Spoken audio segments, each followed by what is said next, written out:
नमस्कार, 20 मिनट 20 खबर में आपका स्वागत है। मैं हूं आपके साथ सुमित गुप्ता। अगले 20 मिनट में हम आपको 20 अहम खबरों से रूबरू करवाने वाले हैं। तो चलिए शुरू करते हैं 20 मिनट में 20 खबरों का सिलसिला।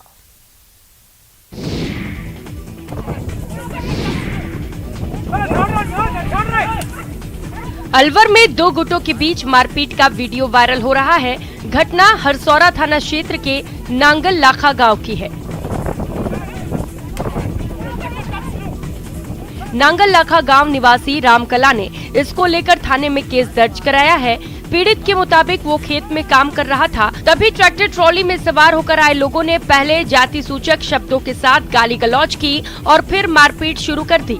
पीड़ितों का आरोप है कि परिवार की महिलाओं के साथ भी मारपीट की गई। शोर सुनकर आसपास के लोग आ गए और उन्हें बचाया गया। पुलिस ने मामला दर्ज कर मेडिकल करवा दिया है तथा जांच शुरू कर दी है। इस हमले में ज्ञान सिंह मेघवाल के चेहरे पर चोट आई है। मारपीट का वीडियो वायरल हो रहा है।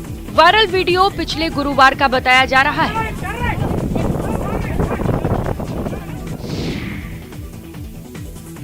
हरियाणा के सोनीपत के औद्योगिक इलाके में एक साइकिल फैक्ट्री में भीषण आग लग गई। आग लगने से फैक्ट्री में रखा लाखों रुपए का सामान जलकर राख हो गया। वहीं आग की चपेट में आने से एक मजदूर बुरी तरह से झुलस गया है। सूचना के बाद मौके पर पहुंचे फायर ब्रिगेड की टीम ने 2 घंटे की कड़ी मशक्कत के बाद आग पर काबू पाया। जानकारी के मुताबिक शॉर्ट सर्किट के कारण फैक्ट्री में आग लगी। आप तस्वीरों में देख सकते हैं कि किस तरह आग ने पूरी फैक्ट्री को अपनी चपेट में ले लिया। वहीं सूचना के बाद पुलिस मौके पर पहुंची। हालांकि लोगों ने पुलिस पर लापरवाही के आरोप लगाए और कहा कि पुलिस को यह देखना चाहिए कि किसी को कोई चोट तो नहीं आई है, लेकिन इसके इतर पुलिस सिर्फ वीडियो बनाती रही। चौक के पास जो फैक्ट्री है, साइकिल बनाने की फैक्ट्री है, इसमें कोई शॉर्ट सर्किट की वजह से आग लग गई थी। इसमें बुझा दिया गया है और फायर ब्रिगेड की मदद से इसको काबू कर दिया गया है। मथुरा में कई दिनों से हो रही बारिश सोमवार को थम तो गई, लेकिन इस बारिश ने शहर के साथ साथ गाँव को भी तबाह कर दिया। बारिश के कारण मथुरा में हर जगह जल जमाव हो गया है, जिससे लोगों को भारी परेशानियों का सामना करना पड़ रहा है। शहर में जहां जलभराव के कारण लोग घरों से नहीं निकल पा रहे थे, वहीं गांव की गलियों में भरे पानी ने ग्रामीणों का रास्ता रोक दिया। बारिश के कारण किसानों को खासा नुकसान उठाना पड़ा। मथुरा में शायद ही ऐसा कोई गांव हो जहां खेतों में पानी ना भरा हो। खेतों में पानी भर जाने के कारण सरसों, बाजरा, आलू, कपास की फसल बुरी तरह प्रभावित हुई है। बारिश से तकरीबन 2 लाख बीघा फसल बर्बाद हुई। बारिश के साथ तेज हवा ने किसानों की पकी हुई धान की फसल, कपास, बाजरे की फसलों को पूरी तरह से बर्बाद कर दिया। खेतों में भारी मात्रा में जलभराव हो गया और हवा से फसलें कच्ची और पक्की पानी में डूब गई, जिससे किसानों के लिए रोजी रोटी का बड़ा संकट अब खड़ा हो गया है। जिसके बाद भारतीय किसान यूनियन ने सरकार से मांग की कि इस संकट की घड़ी में टीम गठित करके खेतों में हुए नुकसान का जाकर मुआयना करें और मुआवजा दिया जाए। यूपी के कई इलाकों में भारी बारिश से जनजीवन अस्त व्यस्त हो गया है। इस बीच कानपुर में लगातार बारिश के कारण 2 मंजिला जर्जर मकान 10 सेकंड में धराशायी हो गया। हादसा बेकनगंज थाना क्षेत्र में यतीम खाना के पास घनी आबादी के बीच हुआ। गली के और गिरे मलबे की चपेट में आने से कार क्षतिग्रस्त हो गई और उसमें सवार चालक बाल बाल बच गया। इस दौरान गली में भगदड़ मच गई और एक कार और ई-रिक्शा मलबे की चपेट में आने से बच गए। 2 मंजिला मकान में मालकिन रिजवाना रहती थी और करीब 1 साल पहले ही उसे खाली करके चली गई थी। रविवार शाम से ही हो रही लगातार वर्षा के बाद सोमवार की सुबह 10:32 पर अचानक जर्जर मकान के ग्राउंड फ्लोर की दीवारों के ईंट निकलने लगे। देखते ही देखते 10 सेकंड के भीतर 2 मंजिला मकान का अगला हिस्सा भर भरा कर ढह गया। अचानक मकान ढहने से सड़क पर भगदड़ मच गई।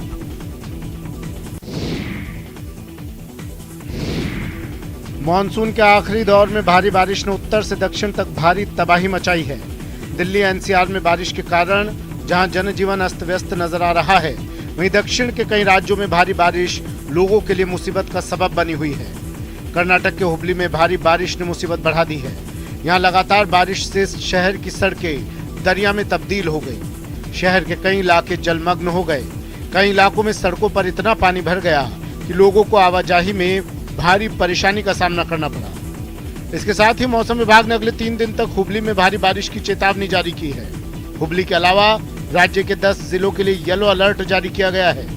कालाबुरागी, यादगिरी, रायचूर, कोप्पल, गडग, बेलगावी, बल्लारी, चित्रदुर्ग, चिक्कमगलुरु और चिक्काबल्लापुर में भारी बारिश की चेतावनी दी गई है।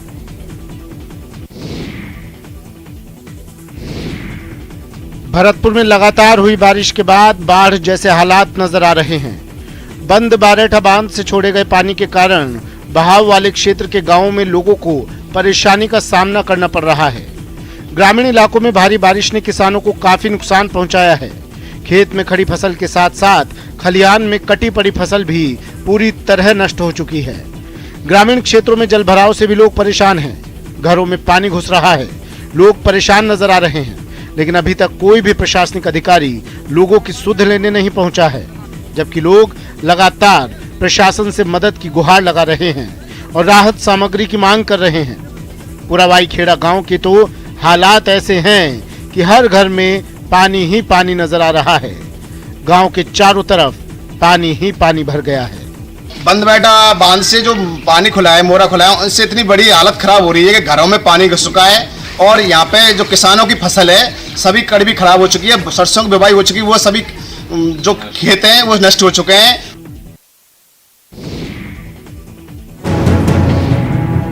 गोपालगंज में गंडक नदी का तटबंध टूटने के बाद लोगों की परेशानी बढ़ती जा रही है। सिधवलिया प्रखंड के अमरपुरा, शीतलपुर और बंजरिया गांव में पानी प्रवेश करने के बाद सैकड़ों किसानों की फसलें डूब गई हैं। खेतों में तैयार फसल को जैसे तैसे काटने के लिए किसान मजबूर हैं। किसानों ने फसल बर्बाद होने के बाद सरकार और प्रशासन से मुआवजे की मांग की है। पहले ही औसत से कम बारिश होने के कारण खेती प्रभावित हुई थी, जिससे काफी किसानों को नुकसान उठाना पड़ा। वहीं जब किसानों ने किसी तरह खेती की और फसल पकी, तब पड़ोसी देश नेपाल में हुई बेमौसम बारिश ने कहर मचा दिया। कुछ ही समय में धान की कटाई शुरू होने वाली थी, लेकिन फसल बाढ़ के पानी में डूबकर पूरी तरह बर्बाद हो गई। किसान भी खासा परेशान नजर आ रहे हैं। दरअसल नेपाल में हो रही बारिश के कारण गंडक नदी का जलस्तर बढ़ता जा रहा है, जिससे तटबंध पर दबाव बढ़ता जा रहा है। वहीं गोपालगंज में तटबंध जैसे ही टूटा, वैसे ही किसानों के लिए बर्बादी लेकर आ गया। हताश किसान अब प्रशासन से मदद की गुहार लगा रहे हैं।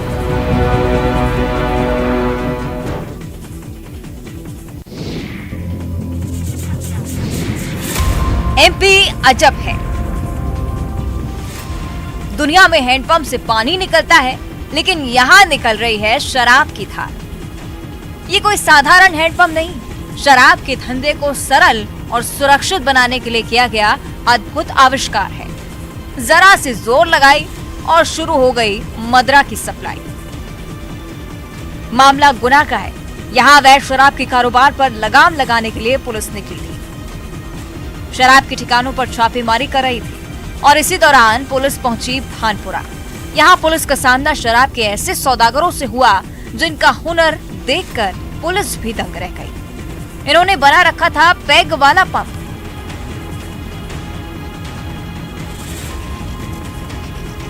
आरोपियों ने जमीन में एक टंकी रखी थी और उस पर हैंडपंप लगा दिया था। पुलिस ने जैसे ही हैंडपंप चलाया, उसमें से शराब निकलने लगी। पुलिस हैरान थी कि आखिर हैंडपंप से पानी की जगह शराब की धार कैसे निकल रही है, लेकिन पुलिस माजरा समझ गई और शराब कारोबारियों की पोल खुल गई।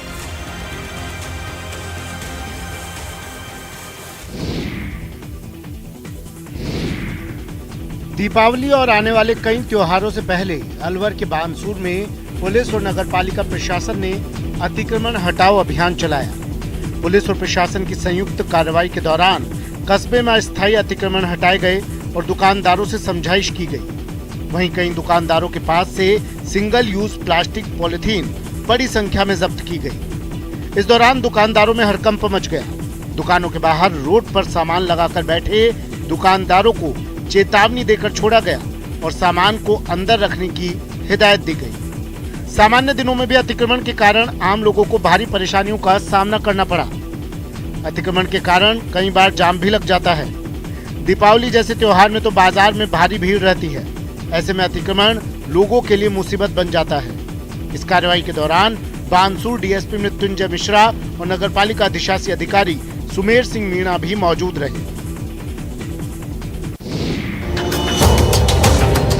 ऐश्वर्या राय बच्चन अब धनबाद में आकर कॉलेज की परीक्षा देंगी।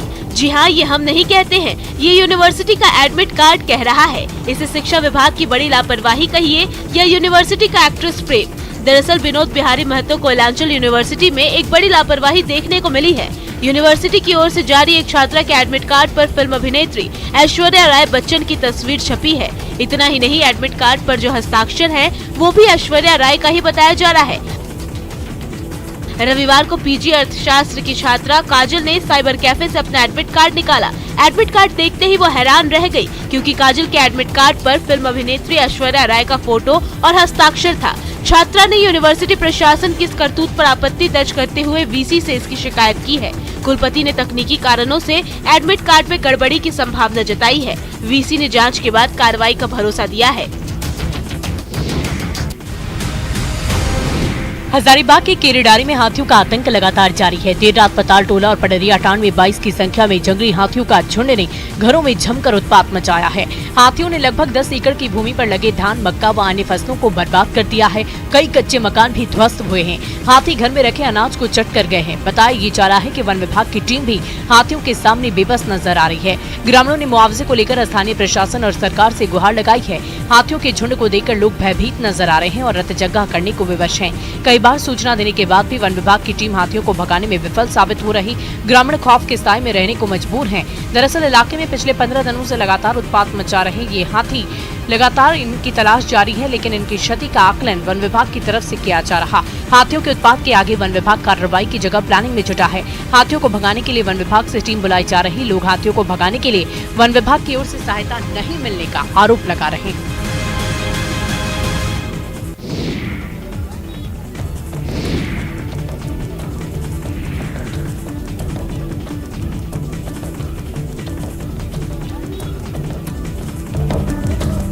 कौन कहता है गोलगप्पे सिर्फ इंसानों को पसंद हैं? जरा इस हाथी को देखिए, कितने आराम से ठेले के पास खड़े होकर गोलगप्पे का लुत्फ उठा रहा है।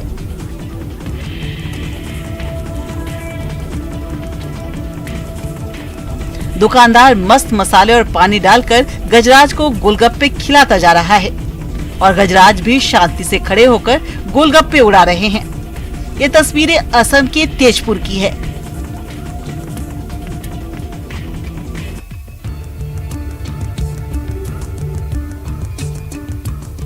यहाँ हाथी सड़क के किनारे खड़े होकर गोलगप्पे खाता नजर आया।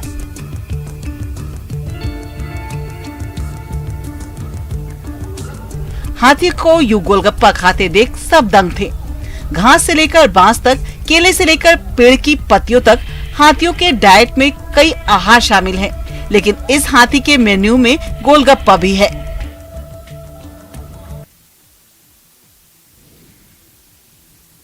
लंपी वायरस संक्रमण के कारण त्योहारी सीजन आते ही बाजार में दूध की किल्लत मचने लगी है। ज्यादा कीमत चुकाने के बावजूद बाजार में अच्छी क्वालिटी का दूध नहीं मिल रहा है।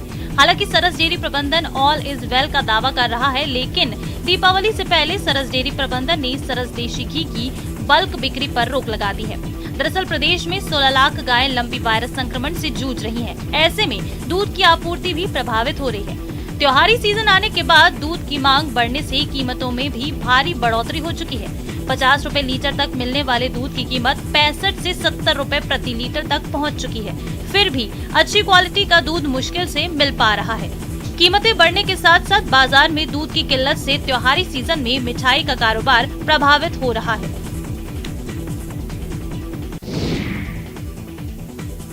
ऊंची और कैनवास का ऐसा तालमेल जिसने भावनाओं को चित्रों के रूप में साकार कर दिया। देश के अलग अलग हिस्सों से सन सिटी आए 9 कलाकारों ने भावों और कल्पनाओं को चित्रों के जरिए अभिव्यक्त किया। ग्रामीण जीवन और शहरी भागदौड़ के बीच का अंतर यहाँ आर्ट रेजिडेंसी में साफ नजर आया, जहाँ मुंबई, पुणे जैसे शहरों से आए कलाकारों ने राजस्थान की जीवन कला को मूर्त रूप देने की कोशिश की। कलाकारों ने जहां विचारों को अलग अलग माध्यम से रंगीन आकार दिया, वहीं संयोजन में विचारों की प्राथमिकता और विषय की सारगर्भिता भी थी, जो कला के पारखियों ने बखूबी जानी और समझी। पेंटिंग में मॉडर्न के साथ कॉन्टेम्पररी और फोक का भी टच देखने को मिला, जिसके बाद ये बिल्कुल नहीं कहा जा सकता है कि युवा कलाकार देश की विविधता से परिचित नहीं है, बल्कि सच्चाई तो ये ही है कि इन्होंने रंगों के जरिए जीवन के कई रंगों को आकार देने में सफलता हासिल की।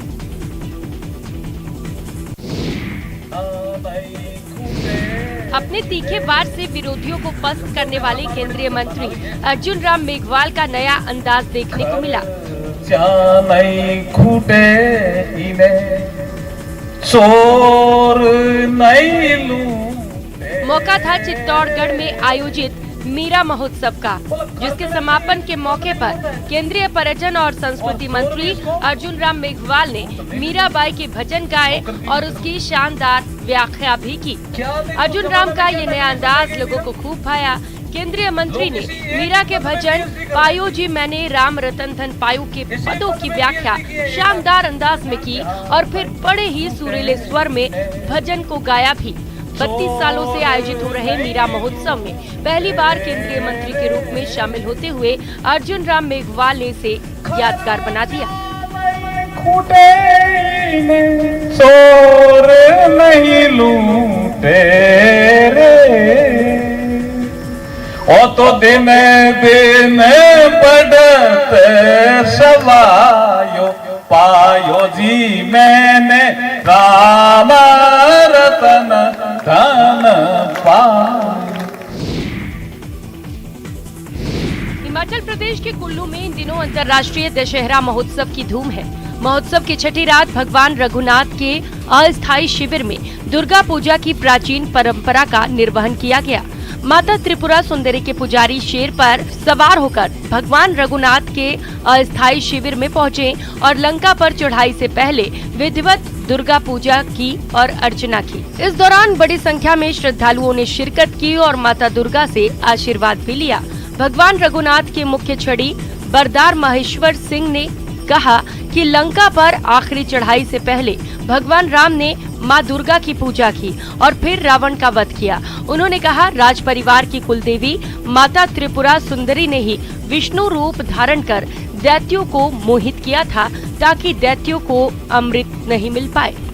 इस बात का इतिहास साक्षी है, जब भी किसी योद्धा ने किसी दूसरे देश पर चढ़ाई की या दूसरी रियासत पर चढ़ाई की तो उससे पहले दुर्गा को प्रसन्न करना पड़ता है।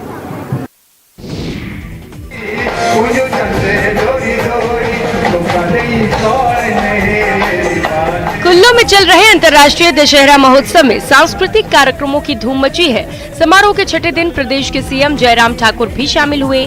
लालचंद प्रार्थी कला केंद्र में आयोजित छठे दिन के कार्यक्रम में पहाड़ी गायक धर्मेंद्र शर्मा, गीता भारद्वाज और इंद्रजीत ने बेहतरीन प्रस्तुति दी।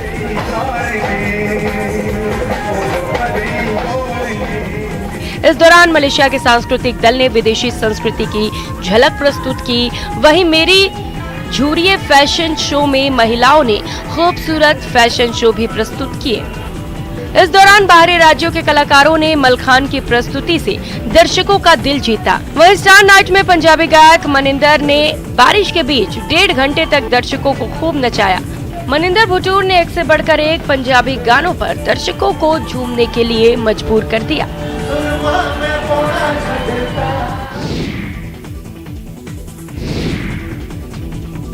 सदी के महानायक अमिताभ बच्चन 80 साल के हो गए हैं। उनके चाहने वालों ने उनके जन्मदिन पर उन्हें बधाइयां दी हैं। प्रशंसकों का अपने स्टार के लिए ये लगाव अलग ही होता है। गुजरात की सूरत में भी बिग बी का एक ऐसा प्रशंसक है जो पिछले कई सालों से उनकी तस्वीरों के संग्रह का काम करता आ रहा है।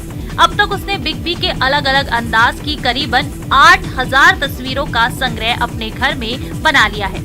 बिग बी की इन तस्वीरों को न सिर्फ वो संग्रह करता आ रहा है, बल्कि उसने तस्वीरों को घर की दीवार पर अलग स्थान भी दिया है। सूरत में रहने वाला 40 वर्षीय बिग बी का ये प्रशंसक करीबन 10 बार बिग बी से मिल भी चुका है। सूरत शहर के बाठेना इलाके में 40 वर्षीय दिव्येश गिरधारी लाल कुमावत अपने परिवार के साथ रहते हैं। परिवार में उनके माता पिता, दादी, पत्नी और 12 वर्षीय बेटा है। पेशे से आयुर्वेदिक और स्वदेशी चीजों की बिक्री का स्टोर चलाने वाले दिव्येश कुमावत पिछले कई वर्षों से अमिताभ बच्चन के प्रशंसक हैं। गुरु नगरी अमृतसर को बसाने वाले और स्वर्ण मंदिर का निर्माण करवाने वाले श्री गुरु रामदास जी के 448वें प्रकाश पर्व पर स्वर्ण मंदिर को शानदार ढंग से सजाया गया है।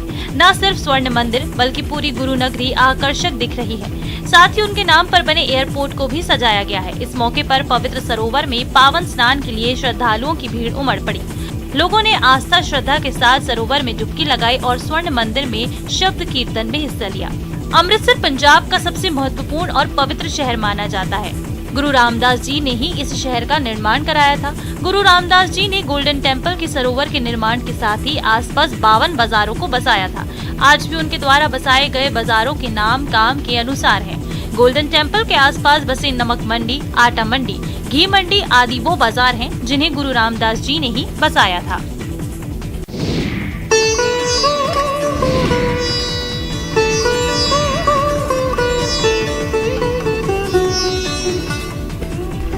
कमल कुंद, सप्त ऋषि मंडल, शिव स्तंभ सहित कई ऐसी मनमोहक रचनाएं जिसके कारण अब बरबस महाकाल लोग खींचे चले आएंगे।